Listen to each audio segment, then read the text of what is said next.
اس نے آسمانوں اور زمین کو برحق مقصد سے پیدا کیا ہے۔ جو شرک یہ لوگ کرتے ہیں وہ اس سے بہت بالا و برتر ہے۔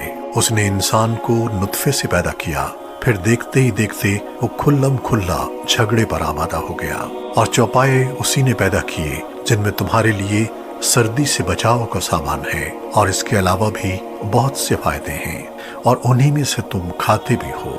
اور جب تم انہیں شام کے وقت گھر واپس لاتے ہو اور جب انہیں صبح کو چرانے لے جاتے ہو تو ان میں تمہارے لیے ایک خوشنما منظر بھی ہے، اور یہ تمہارے بوجھ لاد کر ایسے شہر تک لے جاتے ہیں جہاں تم جان جوکھوں میں ڈالے بغیر نہیں پہنچ سکتے تھے۔ حقیقت یہ ہے کہ تمہارا پروردگار بہت شفیق، بڑا مہربان ہے، اور گھوڑے، خچر اور گدھے اسی نے پیدا کیے ہیں تاکہ تم ان پر سواری کرو، اور وہ زینت کا سامان بنے، اور وہ بہت سی ایسی چیزیں پیدا کرتا ہے جن کا تمہیں علم بھی نہیں ہے، اور سیدھا راستہ دکھانے کی ذمہ داری اللہ نے لی ہے، اور بہت سے راستے ٹیڑھے ہیں، اور اگر وہ چاہتا تو تم سب کو سیدھے راستے پر پہنچا بھی دیتا۔ وہی ہے جس نے آسمان سے پانی برسایا جس سے تمہیں پینے کی چیزیں حاصل ہوتی ہیں، اور اسی سے وہ درخت اگتے ہیں جن میں تم مویشیوں کو چراتے ہو۔ اسی سے اللہ تمہارے لیے کھیتیاں، زیتون، کھجور کے درخت، انگور اور ہر قسم کے پھل اگاتا ہے۔ حقیقت یہ ہے کہ ان سب باتوں میں ان لوگوں کے لیے بڑی نشانی ہے جو سوچتے سمجھتے ہوں۔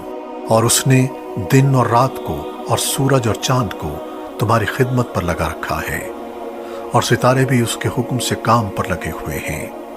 یقیناً ان باتوں میں ان لوگوں کے لیے بڑی نشانیاں ہیں جو عقل سے کام لیں۔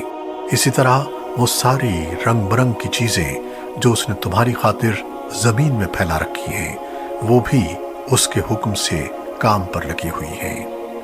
بے شک ان سب میں ان لوگوں کے لیے نشانی ہے جو سبق حاصل کریں، اور وہی ہے جس نے سمندر کو کام پر لگایا تاکہ تم اس سے تازہ گوشت کھاؤ، اور اس سے وہ زیورات نکالو جو تم پہنتے ہو، اور تم دیکھتے ہو کہ اس میں کشتیاں پانی کو چیرتی ہوئی چلتی ہیں تاکہ تم اللہ کا فضل تلاش کرو اور تاکہ شکر گزار بنو۔ اور اس نے زمین میں پہاڑوں کے لنگر ڈال دیے ہیں تاکہ وہ تم کو لے کر ڈگمگائے نہیں، اور دریا اور راستے بنائے ہیں تاکہ تم منزل مقصود تک پہنچ سکو، اور راستوں کی پہچان کے لیے بہت سی علامتیں بنائی ہیں، اور ستاروں سے بھی لوگ راستہ معلوم کرتے ہیں۔ اب بتاؤ کہ جو ذات یہ ساری چیزیں پیدا کرتی ہے کیا وہ ان کے برابر ہو سکتی ہے جو کچھ پیدا نہیں کرتے؟ کیا پھر بھی تم کوئی سبق نہیں لیتے؟ اور اگر تم اللہ کی نعمتوں کو گننے لگو تو انہیں شمار نہیں کر سکتے۔ حقیقت یہ ہے کہ اللہ بہت بخشنے والا، بڑا مہربان ہے، اور اللہ وہ باتیں بھی جانتا ہے جو تم چھپ کر کرتے ہو، اور وہ بھی جو تم علل اعلان کرتے ہو۔